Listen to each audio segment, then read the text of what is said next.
Diabetes, questions, and answers.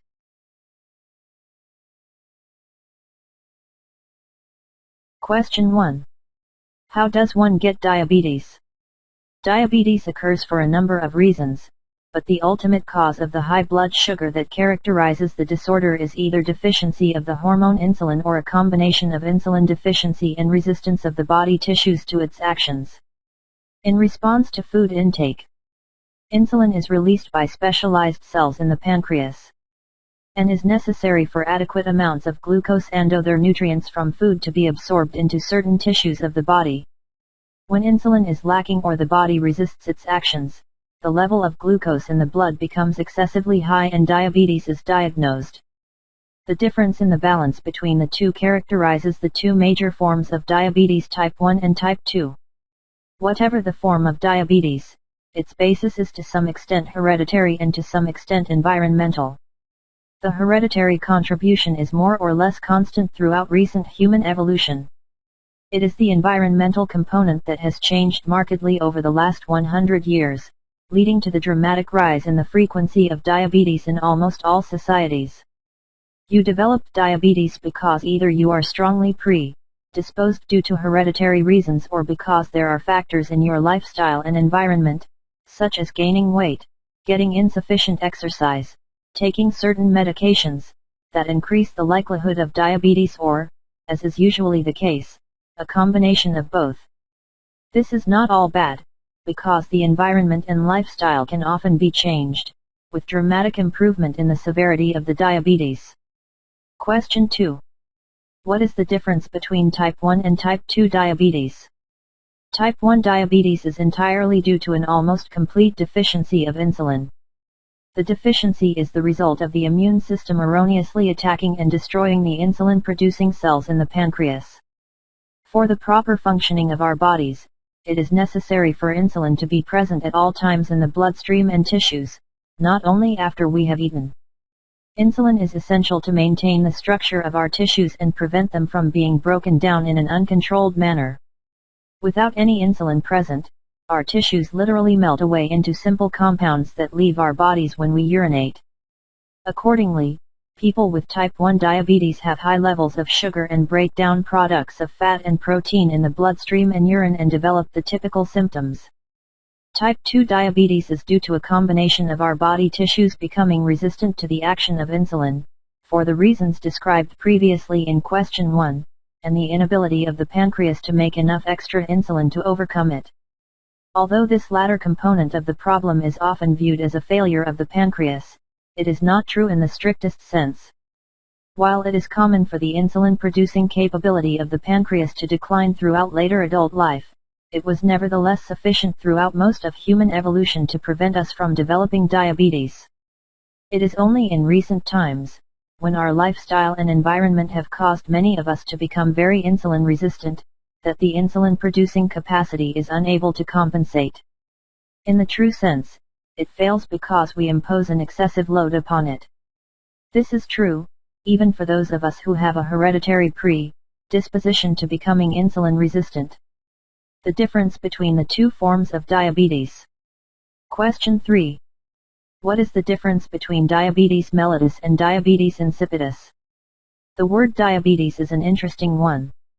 Its origin is in the Greek language, where it is derived from the word for a siphon or, more simply, a pipe or hose. This word was used to describe the disorder in ancient times, and diabetes was recognized in great antiquity, because those suffering from it produced such plentiful amounts of urine that they were reminiscent of a water pipe.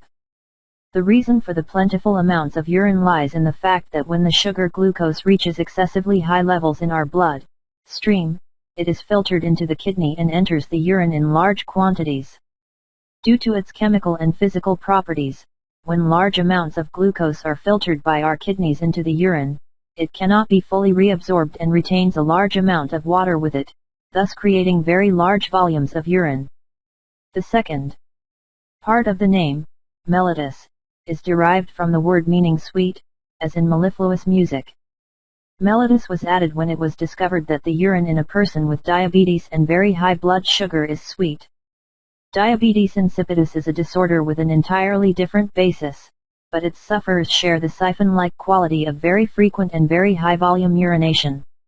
Diabetes insipidus is due to failure of production or action of another vital hormone, known as arginine vasopressin, AVP, also called antidiuretic hormone, ADH, that is responsible for maintaining the normal volume and concentration of our urine.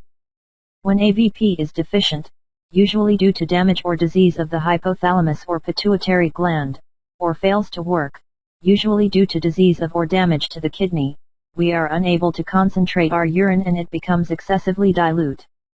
As such, it appears pale, almost colorless and watery, in a word insipid, hence insipidus. It is not sweet, as it has negligible amounts of sugar in it. Question 4. What are the symptoms of diabetes? The typical symptoms of diabetes occur as a result of the high levels of glucose in the bloodstream and its passage into the urine and other tissues. These are frequent urination and thirst. Thirst arises as a result of the dehydration caused by the frequent urination. Dehydration and loss of nutrient calories in the urine lead to weight loss and hunger. Passage of glucose into the tissues of the eye can cause fluctuating degrees of blurred vision. When these symptoms are prolonged and severe, as is typical with type 1 diabetes, serious changes occur in our blood chemistry due to the deficiency of insulin. Those changes, coupled with dehydration, result in dizziness, weakness, drowsiness, and ultimately coma, which if untreated can lead to death. Both type 1 and type 2 diabetes, when severe and inadequately treated, can be associated with coma and death. Although coma is less common in type 2 diabetes, it is more common for it to result in death, as people with type 2 diabetes tend to be older and to have more medical problems. Two other important points are worth noting. The first is that diabetes may not cause any symptoms. In fact, 1 of every 4 people believed to have diabetes is unaware of it and is undiagnosed. However, as diabetes of even moderate severity can lead to complications and shorten lifespan, it is important to make the diagnosis, even in people without symptoms. The second point is that the majority of people with diabetes may not have any symptoms from the elevated blood sugar, but it can still present with symptoms from its complications. Thus, people may be diagnosed with diabetes after presenting with symptoms of nerve damage or a heart attack or stroke. In fact, 1 of every 3 people admitted with a sudden heart event is found to have diabetes or prediabetes of which he or she or the doctor was unaware.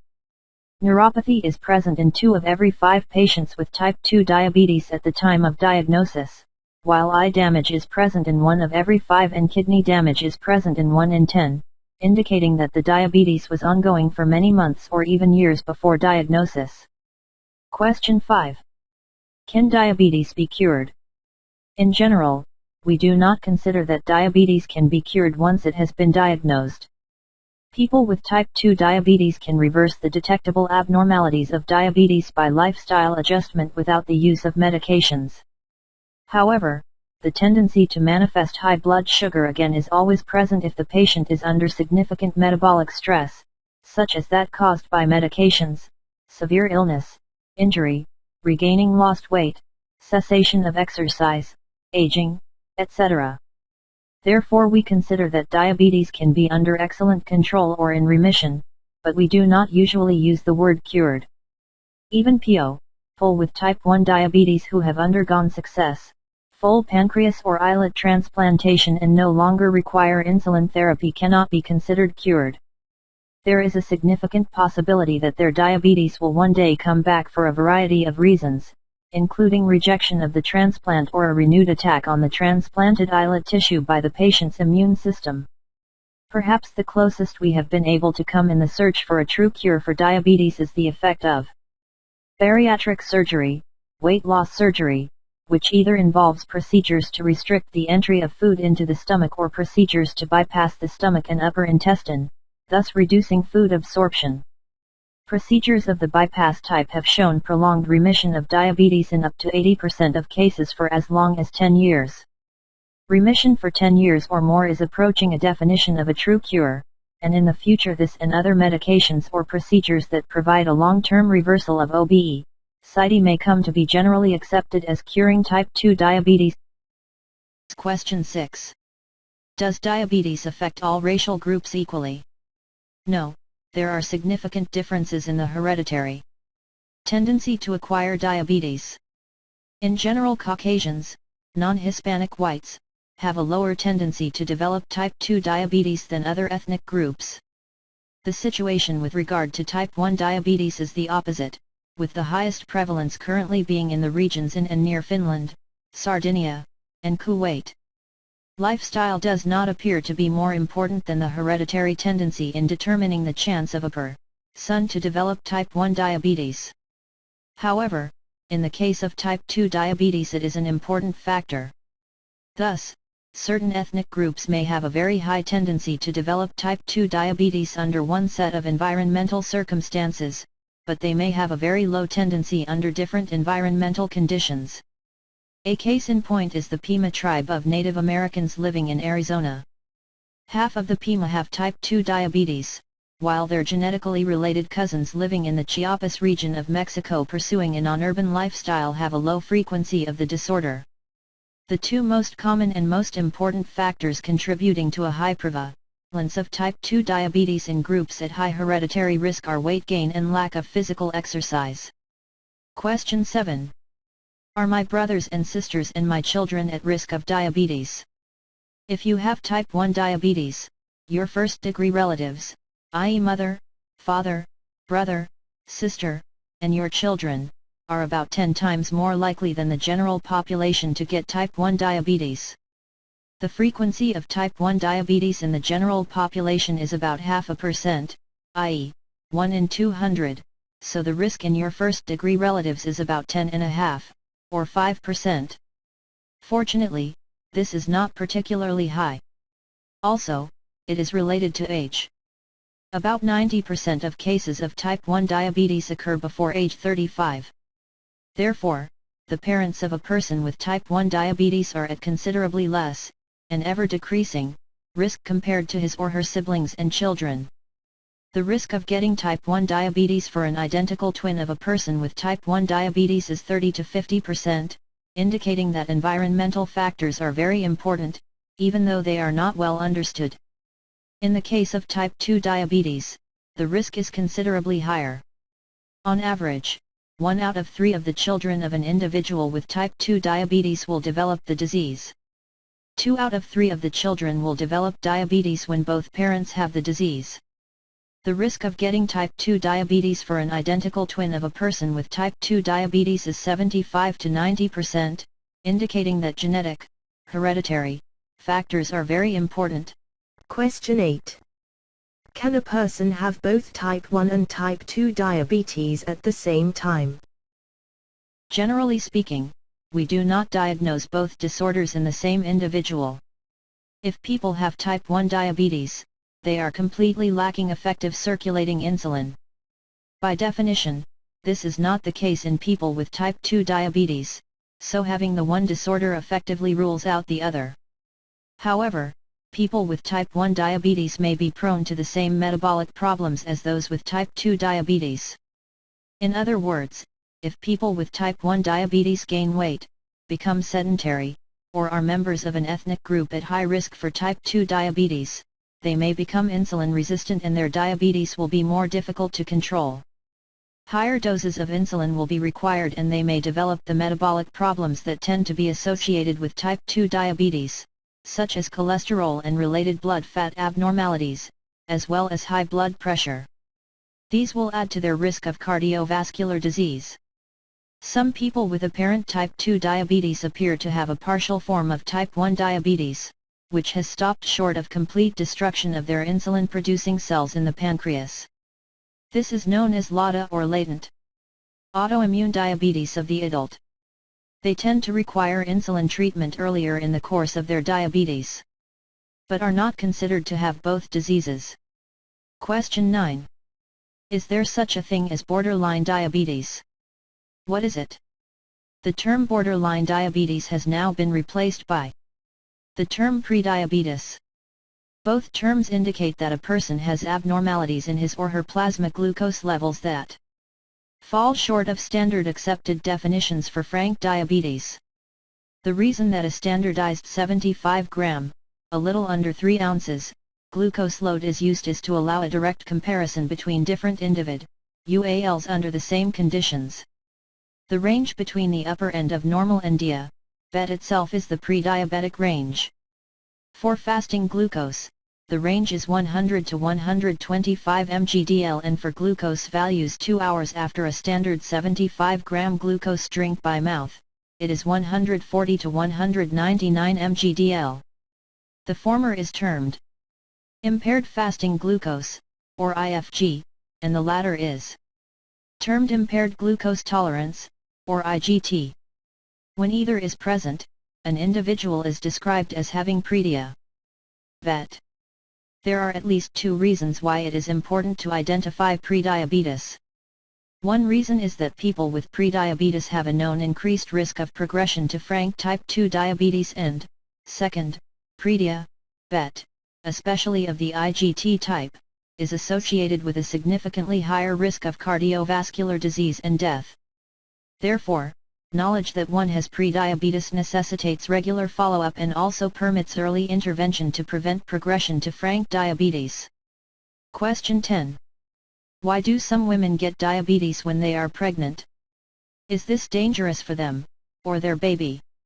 Pregnancy is a situation in which insulin resistance, see question 2, is a normal feature. This is because it is beneficial for the nutrients absorbed from a pregnant woman's meals to be channeled first to the growing fetus. The development of maternal insulin resistance in the second half of pregnancy assures that this will occur. At least part of the reason for the development of maternal insulin resistance is that the placenta produces substances that lead to insulin resistance, and as the placenta grows, the insulin resistance increases. This is called physiologic, i.e., normal, insulin resistance. Indeed, a healthy pregnant woman may be more insulin resistant than the average patient with type 2 diabetes. However, the vast majority, 95%, of otherwise healthy pregnant women do not get diabetes in this situation because the pancreas is able to make enough insulin to overcome the insulin resistance and keep the glucose levels normal. A small minority of women cannot do so and their glucose levels rise. These women tend to be the same women who are destined to get type 2 diabetes later in life. The risk of developing type 2 diabetes is much higher in a woman who has had diabetes detected in pregnancy, gestational diabetes mellitus or GDM. GDM provides a unique opportunity to follow the natural history of type 2 diabetes in the years prior to its onset in women, since most GDM goes away very rapidly, often within hours, after the baby is delivered and reappears in later life as type 2 diabetes. If untreated, GDM can cause harm to both mother and baby, especially at or soon after delivery. Fortunately, outcomes of GDM are generally excellent in most developed countries.